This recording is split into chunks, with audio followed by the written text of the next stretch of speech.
Hello friends, good morning. My name is Abhishek Kumar, आपका प्यारा सा चैनल अभी केयर फार्मा। जैसा कि हम लोग B pharma second semester HAP पढ़ रहे हैं। एचएपी आपका सेकेंड है, बी फार्मा सेकेंड सेमेस्टर का। हम लोग इसके पहले नर्वस सिस्टम क्या होता है, न्यूरॉन्स क्या होते हैं, उसके बारे में पढ़ लिए थे। आज हमारा टॉपिक रहेगा जो नर्वस टिश्यू होता है। जो हमारा नर्वस टिश्यू होता है, नर्वस टिश्यू हमारा दो चीजों से मिलकर बना होता है। एक होता है न्यूरॉन्स होता है, एक होता है न्यूरॉन्स होता है, दूसरा होता है न्यूरोग्लियल सेल। न्यूरोग्लियल सेल यानी जो हमारा नर्वस टिश्यू होता है, नर्वस टिश्यू दो चीजों से मिलकर बना होता है। एक होता है न्यूरॉन्स, एक होता है न्यूरोग्लियल सेल। तो इसके पहले हम लोग न्यूरॉन्स के बारे में पढ़ लिए थे। न्यूरॉन्स क्या होता है, स्ट्रक्चर्स क्या होते हैं, उसका काम क्या होता है। आज हमारा टॉपिक रहेगा न्यूरोग्लियल सेल्स। आज हम पढ़ेंगे न्यूरोग्लियल सेल्स के बारे में कि न्यूरोग्लियल सेल क्या होते हैं, उसके टाइप्स क्या होते हैं, उसके फंक्शंस क्या हो सकते हैं। आइए उसको डिटेल में पढ़ते हैं। तो न्यूरोग्लियल सेल्स हमारा एक नर्वस टिश्यू का क्या होता है, पार्ट्स होता है, जो कि करता क्या है, ये हमारे जो भी नर्वस टिश्यू है, नर्वस टिश्यू को सपोर्ट प्रोटेक्शन प्रोवाइड करने का काम करता है। यानी सबसे पहले इसका मेन काम होता है नर्वस टिश्यू को सपोर्ट प्रोवाइड करना, प्रोटेक्शन प्रोवाइड करना, उसको सहारा देने का ये क्या करता है, काम होता है। खास बात यह है कि जो आपका न्यूरोग्लियल सेल होता है, न्यूरोग्लियल सेल सीएनएस के 50% भाग न्यूरोग्लियल सेल्स ही पाए जाते हैं। यानी जो हमारा सीएनएस होता है, मान लीजिए सीएनएस हमारा 100% है, तो उसका जो 50% भाग है हमारा क्या कहलाएगा, न्यूरोग्लियल सेल से ही मिलकर बना होता है। खास बात यह भी है कि जो जो न्यूरोग्लियल सेल होते हैं, न्यूरोग्लियल सेल में कोई भी इलेक्ट्रिकल इम्पल्स जनरेट नहीं होते हैं। सबसे इंपॉर्टेंट चीज याद रखिएगा, हमारा जो न्यूरॉन्स होते हैं, न्यूरॉन्स में इलेक्ट्रिकल इम्पल्स जनरेट करने में कैपेसिटी होती है, लेकिन जो हमारा न्यूरोग्लियल सेल होता है, न्यूरोग्लियल सेल में कोई भी इलेक्ट्रिकल जनरेट नहीं होती है। इस बात को याद रखिएगा। इसी तरीके से हमारा आज हम देखेंगे डिटेल में कि न्यूरोग्लियल सेल होता क्या है, इसके फंक्शंस क्या होते हैं, तो उसको डिटेल में पढ़ेंगे। जिससे आपको पता चल गया कि न्यूरोग्लियल सेल होता क्या है। न्यूरोग्लियल सेल हमारा एक नर्वस टिश्यू का क्या होता है, पार्ट्स होता है, जो कि नर्वस टिश्यू को क्या करता है, यानी जो कि न्यूरॉन्स को क्या करता है, न्यूरॉन्स को सपोर्ट करने का, प्रोटेक्शन करने का, नरिशमेंट प्रोवाइड करने का ये काम करता है। तो यहाँ पर हम कुछ इसके फंक्शन देख लेते हैं कि न्यूरोग्लियल्स के कुछ काम क्या हो सकते हैं। तो यहाँ पे लिखा है फिजिकल एंड मेटाबॉलिक सपोर्ट। यानी जो हमारा न्यूरोग्लियल सेल होता है या न्यूरॉन्स को क्या करेगा, फिजिकल एंड मेटाबॉलिक सपोर्ट करने का काम करेगा। दूसरा क्या है, हेल्प फ्रॉम माइलिन शीथ। आपको पता है कि जो एक्सॉन होता है, जो एक्सॉन होते हैं, एक्सॉन पे क्या होते हैं, माइलिन शीट का इस तरीके से क्या होते हैं, फॉर्मेशंस भी होते हैं। इस माइलिन शीट का फॉर्मेशंस कौन करेगा, न्यूरोग्लियल सेल करते हैं। उसके अलावा हमारा क्या है, केमिकल इन्वायरमेंट। जो भी केमिकल इन्वायरमेंट होती है उसको बैलेंस करने का भी ये काम करता है। यानी हमारा जो केमिकल इन्वायरमेंट होती है, केमिकल इन्वायरमेंट को भी बैलेंस करने का ये काम करता है। इस तरीके से हमारे न्यूरोग्लियल सेल का क्या होता है, काम होता है। न्यूरोग्लियल सेल को एक और नाम से जान सकते हैं, ग्लियल सेल। इसको ग्लियल सेल्स भी कहा जाता है। इसके आइए हम पढ़ते हैं कि इसके टाइप्स कौन कौन से टाइप्स होते हैं। तो इसको दो बेस के आधार पर, एक सीएनएस के आधार पर, एक पीएनएस के आधार पर। आपको पता है कि जो नर्वस सिस्टम होता है इसको दो भागों में बांटा गया था, central nervous system and peripheral nervous system. इसी के आधार पर जो ग्लियल सेल होते हैं या जो न्यूरोग्लियल सेल होते हैं उसको दो भागों में बांटा गया है, एक सीएनएस ग्लियल सेल्स, दूसरा होता है पीएनएस ग्लियल सेल। ये जो सीएनएस ग्लियल सेल होता है इसके भी सब टाइप्स होते हैं, और जो पीएनएस ग्लियल सेल होते हैं इसके भी क्या होते हैं, सब टाइप्स होते हैं। जैसे यहाँ पर सीएनएस ग्लियल सेल्स के पहले टाइप्स क्या है, एस्ट्रोसाइट्स। सबसे इंपॉर्टेंट है, एग्जाम में पूछा जाता है कि जो आपका सीएनएस ग्लियल सेल्स होते हैं कितने प्रकार के होते हैं, अलग अलग से आपसे पूछा जा सकता है। एस्ट्रोसाइट्स क्या है, ओलिगोडेंड्रोसाइट्स क्या है, माइक्रोग्लियल सेल्स क्या है, एपिंडाइमल सेल्स क्या है। इसी तरह पीएनएस ग्लियल सेल्स हमारा दो प्रकार के हुए, एक सचवान सेल्स होते हैं, एक आपका होता है सचवान सेल्स होता है, दूसरा होता है सैटेलाइट सेल्स। तो आइए समझते हैं एक एक यानी कि सीएनएस ग्लियल सेल्स जो होते हैं चार प्रकार के होते हैं, एस्ट्रोसाइट्स। सबसे इंपॉर्टेंट है जो एस्ट्रोसाइट्स होता है इसका लोकेशंस क्या है। एस्ट्रोसाइट्स का लोकेशंस कहाँ पर है, सीएनएस में। एस्ट्रोसाइट्स कहाँ लोकेटेड होते हैं, हमारे सीएनएस में लोकेटेड होते हैं, क्योंकि नाम ही है सीएनएस ग्लियल सेल्स, तो कहाँ प्रेजेंट होगा, सीएनएस में प्रेजेंट होगा। इसका शेप याद रखिएगा, जो एस्ट्रोसाइट्स होता है, एस्ट्रोसाइट्स का शेप कैसा होता है, स्टार शेप होता है, यानी स्टार लाइक इसकी संरचना होती है। अगला क्या है, help in blood brain barrier. याद रखिएगा, बी सबसे इंपॉर्टेंट पॉइंट है एस्ट्रोसाइट्स के लिए। ये हमारा जीपैट में हो गया, फार्मासिस्ट के किसी भी एग्जाम में हो गया, एक क्वेश्चन पूछा गया है कि एस्ट्रोसाइट जो होता है, एस्ट्रोसाइट्स क्या करता है, तो यह एस्ट्रोसाइट्स क्या करेगा, ब्लड ब्रेन बैरियर का फॉर्मेशन भी हेल्प करता है, फॉर्मेशन यानी करने का हेल्प करता है। ब्लड ब्रेन बैरियर याद रखिएगा, एस्ट्रोसाइट्स का मेन काम क्या है, ब्लड ब्रेन बैरियर में फॉर्मेशन करने का काम करता है।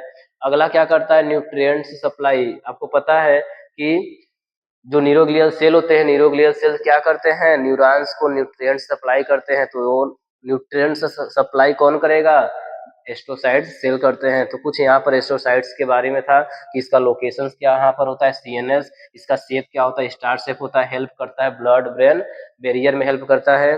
अगला क्या करता है, न्यूट्रिएंट्स को क्या करेगा, ये सप्लाई करने में हेल्प करेगा। इसी तरीके से हमारा दूसरा क्या है, ओलिगोडेंड्रोसाइट्स। याद रखिएगा, जो एस्ट्रोसाइट्स होता है इसकी साइज क्या होती है, लार्ज होती है। एस्ट्रोसाइट्स की साइज क्या होती है, लार्ज होती है। अब यहाँ पर दूसरा है हमारा ओलिगोडेंड्रोसाइट्स। ओलिगोडेंड्रोसाइट्स की जो शेप होती है, सबसे पहले बात करेंगे इसकी लोकेशन। तो लोकेशन हमारा कहाँ पे प्रेजेंट रहेगा, सीएनएस में। ओलिगोडेंड्रोसाइट्स कहाँ पे लोकेटेड रहेंगे, सीएनएस में लोकेटेड रहेंगे। और जो ओलिगोडेंड्रोसाइट्स होती है इसकी शेप एस्ट्रोसाइट्स के कंपेयर में क्या होती है, स्मॉल होती है। जो हमारा ओलिगोडेंड्रोसाइट्स है इसकी शेप एस्ट्रोसाइट्स के कंपेयर में क्या होती है, थोड़ी सी छोटी होती है।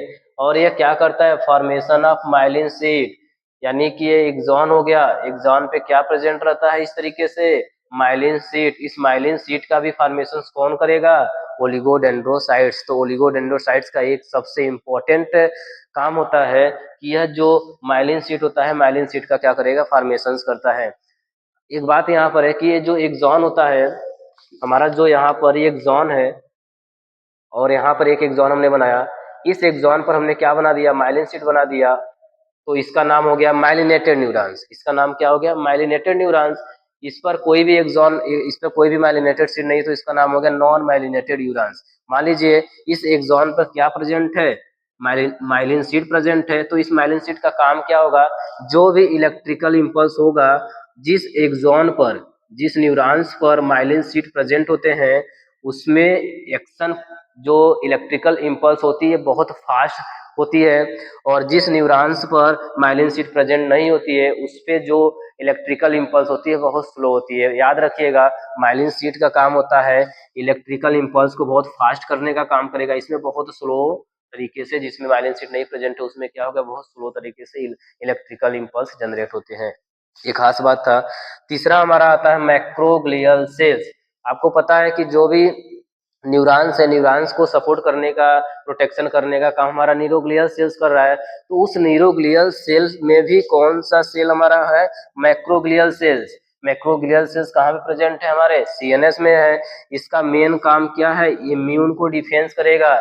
इम्यून को डिफेंस करने का मतलब, मान लीजिए कोई बाहर से कोई केमिकल हार्मफुल सब्सटेंस है, वो हमारे ब्रेन में एंट्री ना कर पाए, उसको डिफेंस करने का काम कौन करेगा, हमारा मैक्रोग्लियल सेल।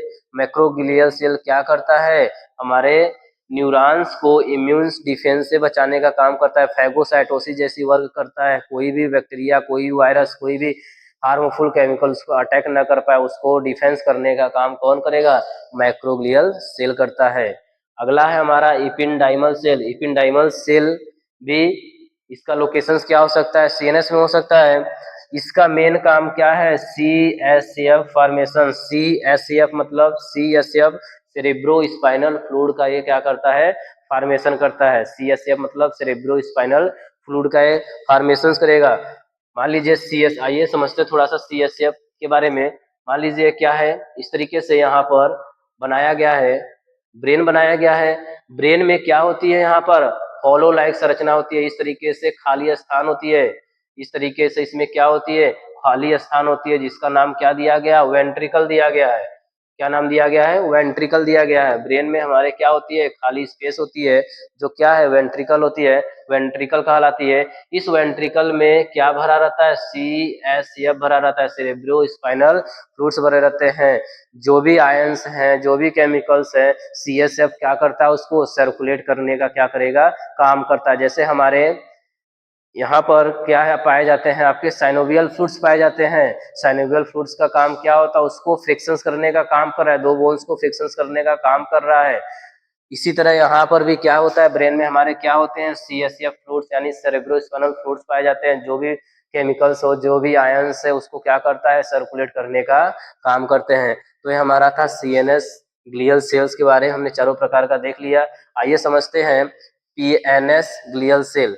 तो PNS ग्लियल सेल्स हमारे दो प्रकार के होते हैं, एक होते हैं सचवान सेल, एक होते हैं सैटेलाइट सेल।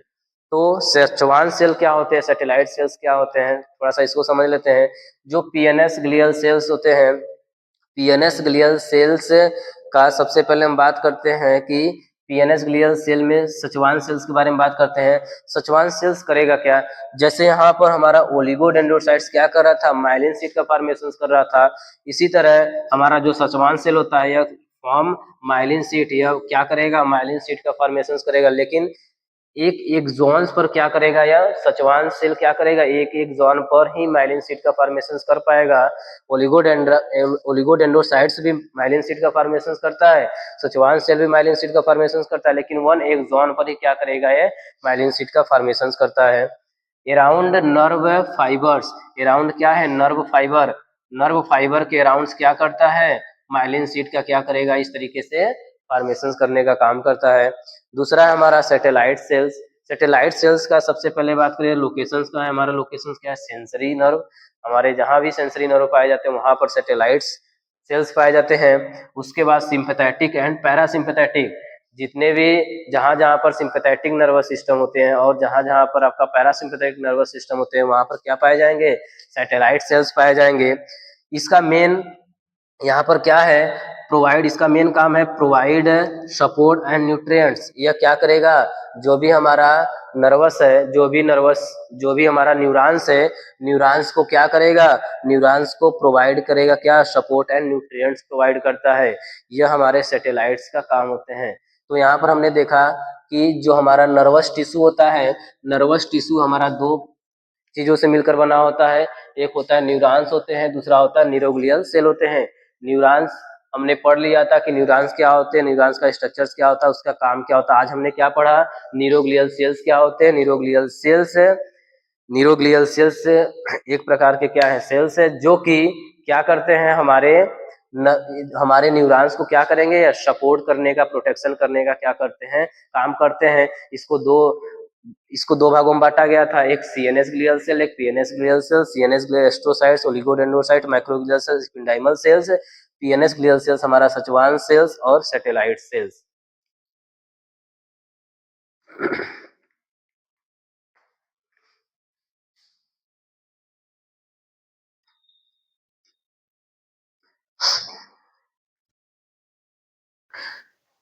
तो अभी हमने पढ़ा कि हमारा न्यूरोग्लियल सेल्स क्या होता है। न्यूरोग्लियल सेल के बाद आपका एक इंपॉर्टेंट टॉपिक है रिसेप्टर, जो कि आपके सिलेबस के अकॉर्डिंग हमें अगला टॉपिक पढ़ना है रिसेप्टर के बारे में।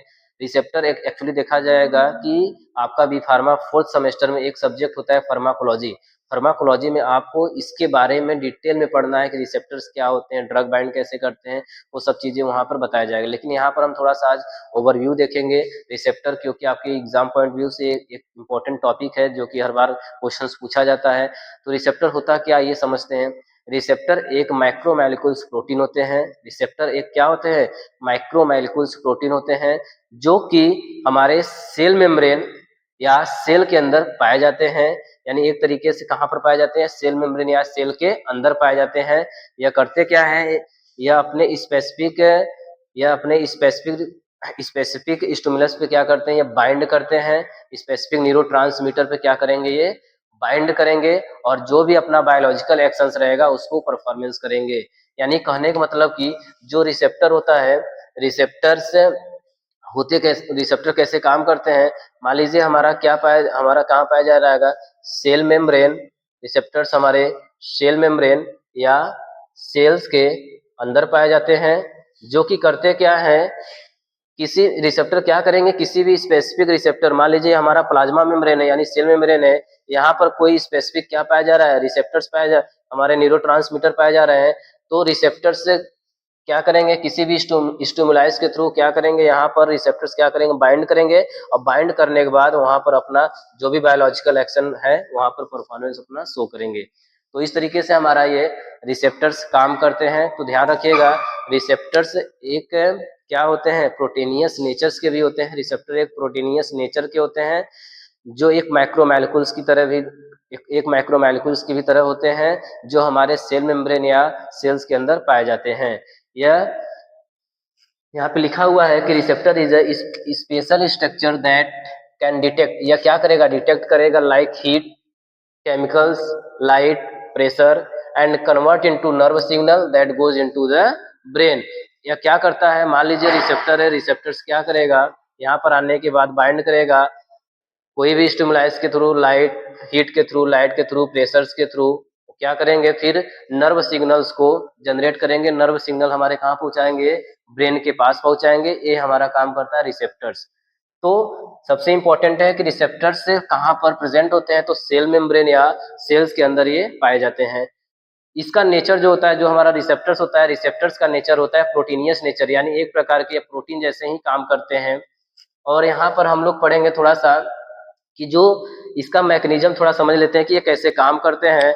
तो हमारा ये मैकेनिज्म्स कैसे काम करते हैं, थोड़ा सा उसको समझते हैं। कोई भी रिसेप्टर्स है, मान लीजिए ये हमारा ड्रग है, ड्रग क्या करेगा, किसी भी रिसेप्टर से पहले क्या करेगा, बाइंड करेगा। बाइंड करने के बाद ड्रग और जो रिसेप्टर्स है हमारे हमारे नर्व सिग्नल के थ्रू ब्रेन में क्या करेंगे, ब्रेन में कोई भी मैसेज को भेजने का ये काम करेंगे। तो यहाँ पर biological actions biological biological actions क्या करेंगे, परफॉर्मेंस करेंगे। यानी हमारा कोई ड्रग है, किसी रिसेप्टर से क्या करेगा, बाइंड करेगा। बाइंड करने के बाद वह क्या करेगा, बायोलॉजिकल एक्शंस को शो करेगा। यानी कोई भी ड्रग बिना रिसेप्टर्स के क्या होते हैं, काम नहीं करते हैं। और रिसेप्टर से बाइंड होने के बाद, कोई भी ड्रग रिसेप्टर से बाइंड होने के बाद, ये जो रिसेप्टर है, रिसेप्टर का क्या हो जाता है, साइज, शेप शेप क्या हो जाती है, चेंज हो जाती है। ध्यान रखिएगा, जब कोई रिसेप्टर किसी भी ड्रग से बाइंड करेगा तो उसका शेप क्या हो जाती है, चेंज हो जाती है। और वहाँ चेंज होने के बाद बायोलॉजिकल एक्शंस क्या करेगा, वहाँ पर शो करेगा। तो इस तरीके से हमारा थोड़ा सा क्या था, वर्क था कि रिसेप्टर कैसे काम करता है। आइए थोड़ा सा हम समझ लेते हैं कि इसके प्रकार। ऐसे स्पेशली देखा जाए तो रिसेप्टर जो आप फार्माकोलॉजी फोर्थ सेमेस्टर में पढ़ेंगे, उसके 4 प्रकार होते हैं, लेकिन हमें उतने डिटेल में नहीं पढ़ना है। हम चारों का नाम बता देते हैं। जैसे पहला होता है जीपीसीआर यानी जी प्रोटीन कपल रिसेप्टर्स। दूसरा आपका होता है आयन चैनल रिसेप्टर्स। एंड तीसरा होता है इंजाइमेटिक रिसेप्टर। एंड चौथा आपका होता है न्यूक्लियर रिसेप्टर्स। यानी ये 4 प्रकार के रिसेप्टर्स पाए जाते हैं, जो कि हमें डिटेल में इसके बारे में फार्माकोलॉजी में पढ़ना है। यहाँ पर हम लोग जो बी फार्मा सेकेंड सेमेस्टर में पढ़ना है, जो रिसेप्टर होते हैं यहाँ पे 2 प्रकार के होते हैं। एक होता है आइनोट्रॉपिक रिसेप्टर, एक होता है मेटाबोट्रॉपिक रिसेप्टर। आइनोट्रॉपिक रिसेप्टर्स का दूसरा नाम होता है लिगेंड गेटेड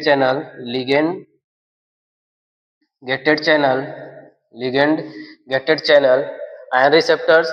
यानी आयनोट्रॉपिक रिसेप्टर्स का दूसरा नाम क्या हो जाता है, ligand gated ion channel receptors. दूसरा क्या है, मेटाबोट्रॉपिक रिसेप्टर्स। खास बात यह है कि जो आयनोट्रॉपिक रिसेप्टर्स होती है, यानी ligand gated ion channel receptor होती है, यह बहुत फास्ट, सबसे फास्ट यही होती है। यानी सबसे फास्ट तरीके से एक्शंस को जनरेट, यानी इलेक्ट्रिकल को जनरेट करने का काम कौन करेगा, आयन चैनल यानी ligand gated channel ion receptors ही करता है। इसमें हमारा जैसे यहाँ पर क्या है, एसिटाइल कोलिन रिसेप्टर्स होते हैं। इसके एग्जांपल क्या है, एसिटाइल कोलिन। मान लीजिए हम एक एग्जांपल समझते हैं कि हमारा क्या है, एड्रेनलिन क्या करेगा, अपने रिसेप्टर से क्या करेगा, बाइंड करेगा। एड्रेनलिन एक हार्मोन्स भी होते हैं। एड्रेनलिन क्या करेगा, एड्रेनलिन एक हार्मोन्स होते हैं, एक न्यूरोट्रांसमीटर भी होते हैं। एड्रेनलिन अपने रिसेप्टर से क्या करेगा, बाइंड करेगा। और जो हमारे बॉडी में हार्ट रेट और जो ब्लड ग्लूकोज लेवल है उसको क्या करेगा, बढ़ाने का काम करेगा। इस तरीके से हमारा काम करता है। मान लीजिए एड्रेनलिन है, एड्रेनलिन क्या करेगा, अपने स्पेसिफिक रिसेप्टर से क्या करेगा, बाइंड करेगा। और वहां पर रिसेप्टर का साइज शेप क्या हो जाता है, चेंज हो जाता है। और वहां पर heart rate, blood glucose level क्या हो जाता है, इंक्रीज हो जाता है। इस तरीके से हमारा ये काम करता है। तो हमारा आइनोट्रॉपिक रिसेप्टर्स का एग्जाम्पल हमारा यहाँ पर कोलिन रिसेप्टर, आइनोट्रॉपिक का एग्जांपल क्या हो गया, एसिटाइल कोलिन रिसेप्टर, ये बहुत तेजी तरीके से काम करता है। दूसरा है हमारा मेटाबोट्रॉपिक रिसेप्टर। मेटाबोट्रॉपिक रिसेप्टर्स का बेस्ट एग्जांपल है जीपीसीआर। जी मतलब जी रहेगा, पी मतलब क्या हो जाएगा, प्रोटीन, सी मतलब क्या हो जाएगा, कपल्ड, एंड आर मतलब क्या हो जाएगा, रिसेप्टर, यानी जी प्रोटीन कपल्ड रिसेप्टर, यानी जीपीसीआर का फुल फॉर्म होता है जी प्रोटीन कपल रिसेप्टर। यानी ये क्या करता है, थोड़ा सा ये समझ लेते हैं जीपीसीआर के बारे में। जीपीसीआर यानी जी प्रोटीन कपल रिसेप्टर्स में जो आपका ये प्लाज्मा मेम्ब्रेन है, जी प्रोटीन कपल रिसेप्टर्स के कई सारे नाम्स होते हैं। पहला नाम होगा मेटाबोट्रॉपिक रिसेप्टर, यानी जी प्रोटीन कपल रिसेप्टर को हम मेटाबोट्रॉपिक रिसेप्टर भी बोल सकते हैं। और इसको alpha helical, alpha alpha 7 helical भी बोला जाता है, अल्फा 7 हेलिकल रिसेप्टर भी बोला जाता है। और इसको सर्पेंटाइन, सर्पेंटाइन रिसेप्टर भी बोला जाता है, सर्पेंटाइन रिसेप्टर भी बोला जाता है। यानी जी प्रोटीन कपल रिसेप्टर के तीन नाम हो सकते हैं, metabotropic receptors, 7 alpha helical receptor and serpentine receptor. क्यों नाम पड़ा है सब, आइए समझते हैं क्यों इसको 7 अल्फा हेलिकल बोला गया, क्यों सर्पेंटाइन बोला गया। तो ये हमारा क्या है, प्लाज्मा मेम्ब्रेन है, आपको भी बताया गया यह प्लाज्मा मेम्ब्रेन या सेल्स के अंदर पाए जाते हैं। तो हमारे प्लाज्मा मेम्ब्रेन पर इस तरीके से 7 हेलिकल्स पाए जाते हैं। 7 क्या पाए जाएंगे, हेलिकल्स, 1 2 3 4 5 6 7, 7 क्या पाए जाते हैं, हेलिकल्स पाए जाते हैं, इसलिए इसको क्या बोला गया, 7 अल्फा हेलिकल बोला गया। सर्पेंटाइन क्यों बोला गया, क्योंकि सर्प जैसे संरचना दिखाई दे रही है, इसको क्या बोला गया, सर्पेंटाइन बोला गया। और यहाँ पर कैसे काम करेगा जीपीसीआर, यहाँ पर क्या प्रेजेंट रहते हैं, आपके लिगेंड्स प्रेजेंट होते हैं, लिगेंड प्रेजेंट रहते हैं। और यहाँ पर क्या प्रेजेंट रहते हैं, आपके जी प्रोटीन प्रेजेंट रहते हैं। जी प्रोटीन्स कई प्रकार के हो सकते हैं, जैसे जीएस, जीआई, जीक्यू, इस तरीके से हमारा ये जी प्रोटीन्स प्रेजेंट रहते हैं। कोई भी स्टिमुलस आया इस पर क्या करेगा, इस लिगेंड्स पर क्या करेगा, बाइंड करेगा, बाइंड करने के बाद ये कहाँ पहुंचेगा, अपना जी प्रोटीन्स के पास। और जी प्रोटीन्स के कई सारे प्रोटीन्स होते हैं, GS protein, GI protein. GS मतलब कोई भी अगर एक्शन यहाँ पर है तो हमें क्या दिखाई देगा, स्टिमुलस यानी बढ़ने, यहाँ पर कोई भी चीज है तो इंक्रीज हो जाएगा। जी आई, जी आई मतलब क्या होता है, इनहिबिटरी, यहाँ पर क्या हो जाएगा, घट जाएगा। इस तरीके से हमारा थोड़ा सा छोटा सा टॉपिक था एक रिसेप्टर्स के बारे में। तो हमारा बी फार्मा सेकेंड सेमेस्टर का एचएपी चल रहा है, जो हमारा ये, तो हमारा नेक्स्ट टॉपिक रहेगा साइनेप्स के बारे में। अभी हमने पढ़ा कि रिसेप्टर्स क्या होते हैं, न्यूरोग्लियल सेल्स क्या होते हैं।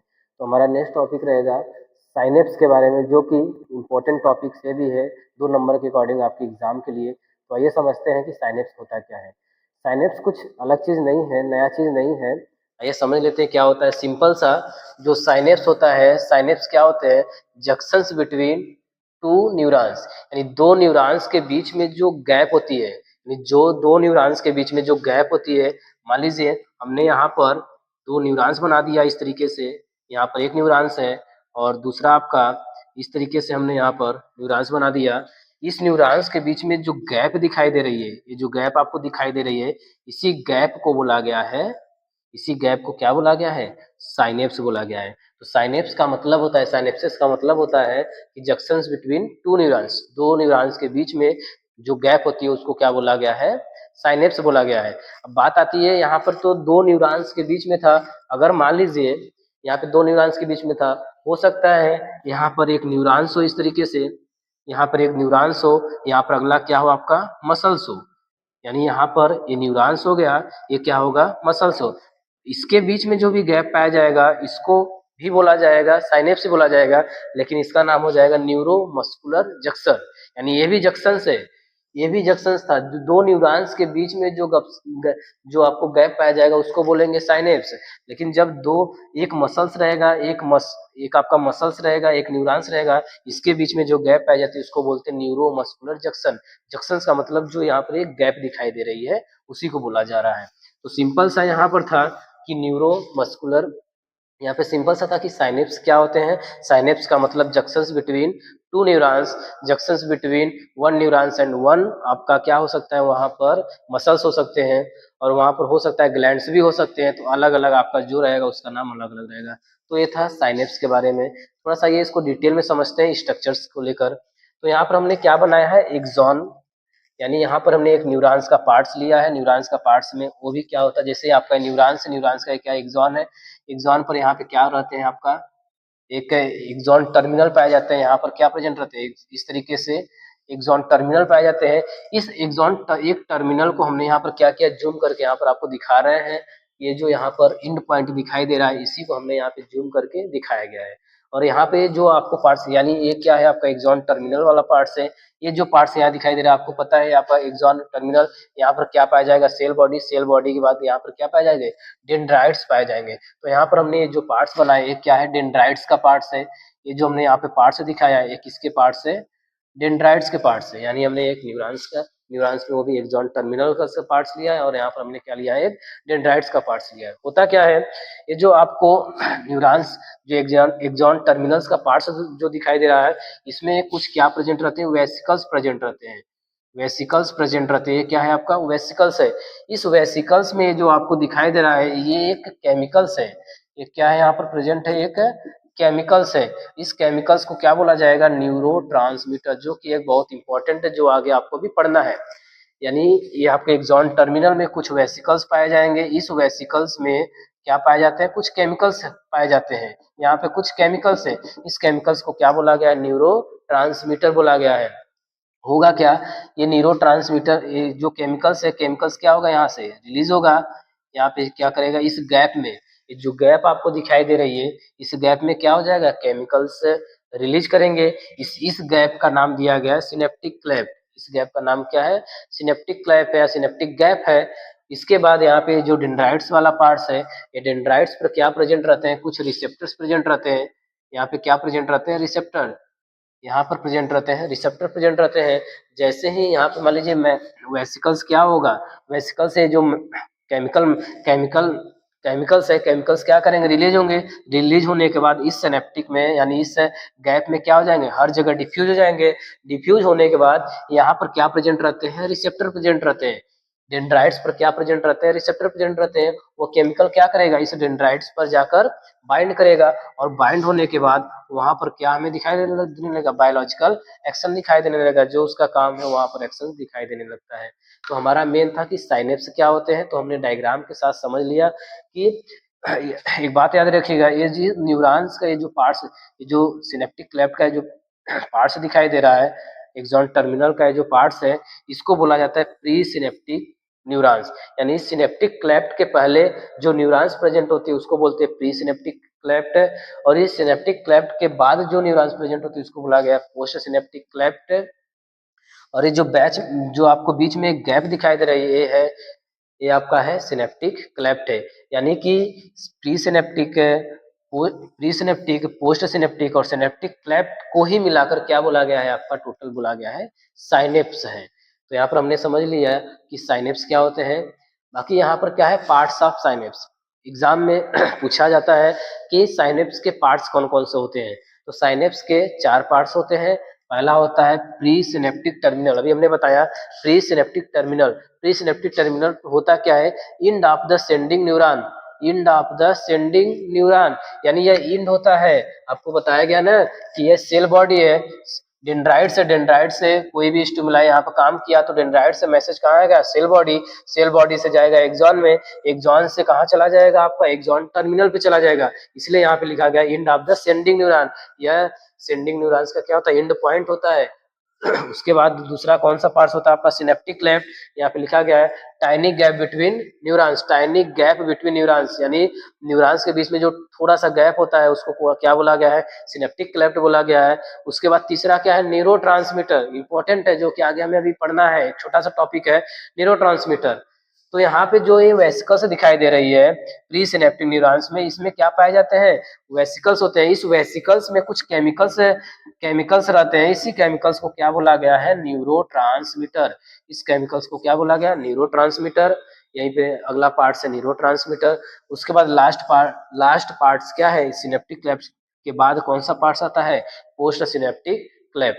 तो यहाँ पर हमने देखा कि साइनेप्स क्या होते हैं, साइनेप्स से थोड़ा सा डायग्राम बनाकर देखा कि क्या पर्पज हो सकता है इसका। हमने यहाँ पर पार्ट्स ऑफ साइनेप्स देखा कि कौन कौन से पार्ट्स होते हैं। अब ये जो साइनेप्स होते हैं, साइनेप्स 2 प्रकार के होते हैं। साइनेप्स दो प्रकार के होते हैं। एक होता है आपका साइनेप्स दो प्रकार के होते हैं।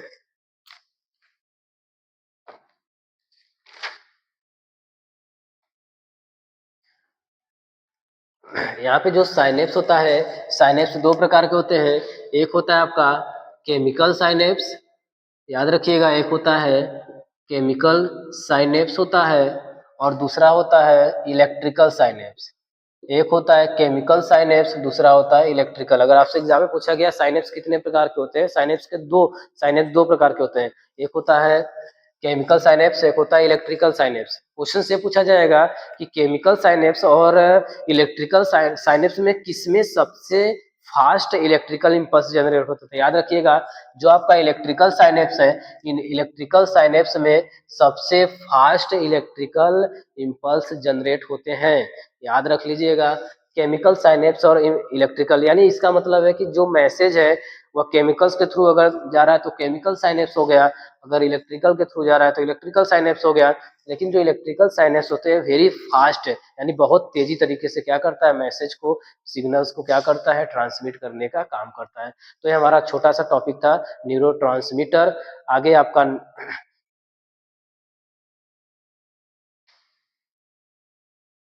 तो हमारा छोटा सा टॉपिक था साइनेप्स के बारे में। आगे हमारा रहेगा एक टॉपिक है न्यूरो। आगे देखेंगे। आज के लिए धन्यवाद।